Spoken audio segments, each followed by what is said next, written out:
जी good morning. अच्छा, हम पढ़ रहे थे पहला लेसन रिश्तों की समझ, जिसमें हमने संयुक्त परिवार, एकल परिवार के बारे में पढ़ा था। एक बार दोबारा से हम आज गोद लेना क्या होता है इसके बारे में अध्ययन करेंगे। देखिए, एक बार बरसात के दिनों में संजना एवं सलमा विद्यालय से पिकनिक मनाने दूर गए, अर्थात बगीचे में चले गए। वो बगीचे में अन्य साथियों के साथ खेल कूद व खाने पीने का आनंद लिया। बगीचे में बैठकर खाना खाते हुए कक्षा के ही मोहन ने योगी से पूछा, तुम अपने साथ किसको लेकर आए हो? अर्थात उसके साथ में एक लड़की थी, तो उस लड़की के बारे में पूछा कि लड़की कौन है? तो योगी ने जवाब दिया, ये मेरी छोटी बहन है। तो मोहन ने कहा कि ये तो पहले कभी तुम्हारे साथ दिखाई नहीं दी, अचानक कहाँ से आ गई? अर्थात वो उसकी छोटी बहन बताई। तो फिर मोहन ने कहा, भाई इसको तो हमने पहले कभी देखा ही नहीं है, तो ये कहाँ से आ गई? तो योगी जवाब दे रहा है कि ये हमारे घर में नई आई है, इसे मेरे पिताजी व माताजी ने गोद लिया है। अर्थात पिताजी और माताजी ने क्या किया? इसे गोद लिया है। जैसे मैं अपने माता पिता का लड़का हूँ, वैसे ये भी हमारे माता पिता की लड़की है। इस तरह ये मेरी बहन है, ये मुझे बहुत अच्छी लगती है और मेरे साथ साथ घूमती है और मेरी नकल करती है। ठीक है, तो सबसे पहली बात है कि गोद लेना क्या होता है या गोद लेना किसे कहते हैं। तो किसी रिश्तेदार या अन्य के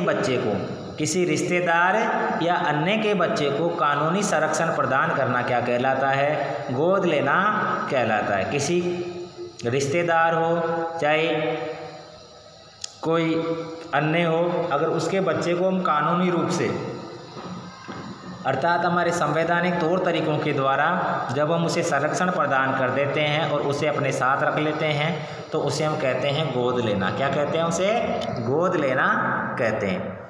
अब इसके बाद में हम देखेंगे कि कौन कैसा दिखाई देता है या किसके अनुसार वो दिखाई देता है। कई बार हम कहते हैं ना कि देखो इसकी नाक तो बिल्कुल मेरी जैसी है, या इसकी आंखें तो मेरी जैसी है, या इसकी आंखें तो पापा से मिलती है, मम्मी से मिलती है। तो ये जो सब चीज़ें हैं इसके बारे में हम अध्ययन करेंगे, कौन किसके जैसा। संजना और उसकी बहन पिंकी अपनी माँ के साथ मामा की शादी में गई। वहाँ उसकी मौसी जी भी आई। उसकी गोद में एक छोटी सी बिटिया थी। माँ देखो ये कितनी सुंदर है, अरे देखो देखो इसकी नाक तो नानी जैसी है। अर्थात उसकी जो नाक है वो किसकी तरह मिलती जुलती है? जो उसकी नानी है उसकी तरह मिलती जुलती है। आंखें इसके चाचा जैसी है और गोरा रंग दादाजी जैसा है, और इसके भाई के चेहरे का रंग तो सांवला है। अर्थात क्या है? व्यक्तिगत विभिन्नताएं पाई जाती है। किसी का रंग सांवला होता है, किसी का रंग गोरा होता है। ठीक है, तो आप भी इसके अनुसार हम पता कर सकते हैं कि जो आपका चेहरा है, आंखें हैं, नाक, बाल, कान, रंग, ये किसके तरह दिखाई देते हैं, किसकी तरह प्रतीत होते हैं। अब इसके बाद देखेंगे कि संजना ने अपनी माँ से पूछा, माँ मेरी कक्षा में अंजलि बाएं हाथ से लिखती है, लेकिन उसकी लिखावट बहुत सुंदर है, इसके लिए उसे इनाम भी दिया गया। मैंने उससे पूछा कि तुम दाएं हाथ से क्यों नहीं लिखती हो? हम सब तो दाएं हाथ से लिखते हैं। तो उसने कहा कि मैं सभी कार्य बाएं हाथ से ही करती हूँ। मैंने दाएं हाथ से लिखने का प्रयास किया पर लिख नहीं पाती हूँ। अर्थात उसने क्या किया? बचपन से जो सारे काम थे वो बाएं हाथ से किए, इसलिए उसकी आदत में जो काम करना था वो बाएं हाथ से हो गया। और दाएं हाथ से अगर वो कोशिश करती है तो दाएं हाथ से उसके वो काम नहीं होते हैं। ठीक है, तो ये कुछ आदतें हैं, जैसे पेन पकड़ के पेन कॉपी के द्वारा कैसे लिखते हैं, कैसे नहीं लिखते, बातचीत करना, चलना, उठना, बैठना, ये सब क्या है? जो परिवार के सदस्य हैं उनसे हम किस तरीके से मिलते जुलते हैं। इसके बाद देखिए, बच्चों के जो लक्षण हैं अपने माता पिता, दादा दादी, नाना नानी के लक्षणों से मिलते हैं। अर्थात जो हमारे लक्षण हैं, बोलने के तरीके, चलने के तरीके, हमारा आकार, प्रकार, रंग, रूप, ये क्या है? कुछ ना कुछ मात्रा में अपने माता पिता से, दादा दादी से या नाना नानी के लक्षणों से मिलते हैं। इन लक्षणों को आनुवांशिक लक्षण कहते हैं। इन लक्षणों को क्या कहते हैं? आनुवांशिक लक्षण कहते हैं। ये वंशानुगमन अर्थात एक पीढ़ी से दूसरी पीढ़ी, अर्थात एक पीढ़ी से दूसरी पीढ़ी, अर्थात पीढ़ी दर पीढ़ी लक्षणों का गमन कहलाता है। बच्चों में कुछ लक्षण आसपास के वातावरण से प्राप्त होते हैं जो वंशानुगत नहीं होते, अर्थात कुछ लक्षण ऐसे होते हैं जो वातावरण के द्वारा भी प्राप्त होते हैं लेकिन इनको वंशानुगत लक्षण नहीं कहते। वंशानुगत लक्षण किसे कहेंगे? जो परिवार के जो माता पिता है, दादा दादी है, नाना नानी है, उनसे अगर वो लक्षण मिलते हैं तो उन्हें हम क्या कहते हैं? आनुवांशिक लक्षण कहते हैं, ठीक है, या वंशानुगत लक्षण कहते हैं। इसके बाद देखिए हम ग्रेगर जॉन मेंडल के बारे में पढ़ेंगे, जिन्होंने आनुवंशिकता का प्रतिपादन किया। मटर के पौधे पर इन्होंने प्रयोग किया, ठीक है। तो देखिए ये है ग्रेगर जॉन मेंडल, ठीक है, ग्रेगर जॉन मेंडल है। ग्रेगर जॉन मेंडल ने मटर के पौधे पर, किस पौधे पे आविष्कार किया?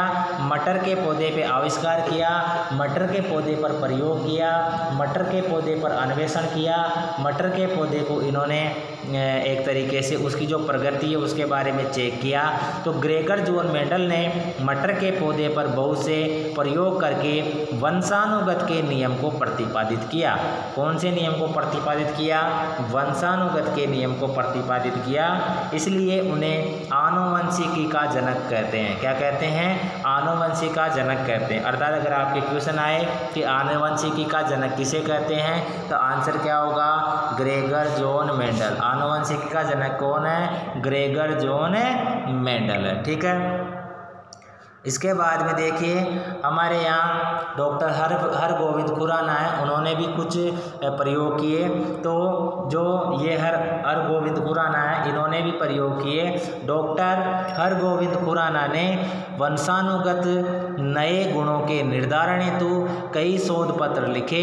इस कार्य हेतु इन्हें नोबेल पुरस्कार दिया गया है। क्या दिया गया है? नोबेल पुरस्कार दिया गया है। किस लिए दिया गया है? इन्होंने कई शोध पत्र लिखे। किस पे लिखे? वंशानुगत के जो नियम हैं, उनके जो गुण हैं, उनके ऊपर इन्होंने ये शोध पत्र जारी किए। अब इसके बाद देखिए पिंकी ने ये तो समझा कि हम अपने माता पिता या घर के अन्य सदस्यों जैसे होते हैं, लेकिन वह ये भी जानना चाहती है कि क्या ये गुण जानवरों में भी होते हैं। तो देखिए गाय अपने बछड़े को कैसे पहचानती है, आपकी माँ भीड़ में आपको कैसे पहचानती है। तो वास्तव में प्रत्येक जीव में उसके माता पिता या पूर्वजों के गुण होते हैं, लेकिन वे कुछ गुणों में भी भिन्न होते हैं। अर्थात माता पिता के गुण तो होते हैं, सभी बच्चों में होते हैं, लेकिन कुछ मात्रा में क्या होता है, उनमें अंतर भी पाया जाता है। यहाँ तक कि जुड़वा बच्चे भी कुछ कुछ गुणों में एक दूसरे से भिन्न होते हैं।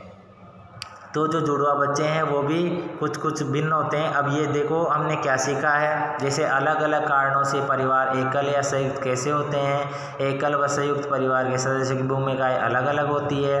कुछ लोग गोद लेकर बच्चों का पालन पोषण कर बड़ा करते हैं। ग्रेगर जॉन मेंडल को आनुवंशिकता का जनक कहा जाता है, ठीक है। इसके अलावा डॉक्टर हरगोविंद खुराना ने वंशानुगत के नए गुणों के निर्धारण हेतु नोबेल पुरस्कार दिया गया है। इस पार्ट में हमने ये सब पढ़ा, इन सब का अध्ययन किया। अब ये इसके कुछ क्वेश्चन आंसर है, ये क्वेश्चन आंसर मैं आपको सेंड करूँगा, इनको आपको होमवर्क में करना है, ठीक है। आपको होमवर्क में इनको कंप्लीट करना है।